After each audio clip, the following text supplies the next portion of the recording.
کیا جاتا ہے کہ اللہ مشرکوں سے بیزار ہے اور اس کا رسول بھی۔ اب اگر تم توبہ کر لو تو تمہارے حق میں بہتر ہے، اور اگر نہ مانو تو جان رکھو کہ تم اللہ کو ہرا نہیں سکو گے۔ اور اے پیغمبر، کافروں کو دکھ دینے والے عذاب کی خبر سنا دو۔ البتہ جن مشرکوں کے ساتھ تم نے عہد کیا ہو اور انہوں نے تمہارا کسی طرح کا قصور نہ کیا ہو اور نہ تمہارے مقابلے میں کسی کی مدد کی ہو، تو جس مدت تک ان کے ساتھ عہد کیا ہو اسے پورا کرو کہ اللہ پرہیزگاروں کو دوست رکھتا ہے۔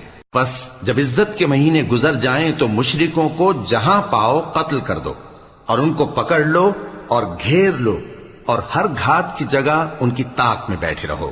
پھر اگر وہ توبہ کر لیں اور نماز قائم کرنے اور زکوٰۃ دینے لگیں تو ان کا رستہ چھوڑ دو، بے شک اللہ بخشنے والا ہے، مہربان ہے۔ اور اگر کوئی مشرک تم سے پناہ کا خواستگار ہو تو اس کو پناہ دے دو، یہاں تک کہ وہ کلام اللہ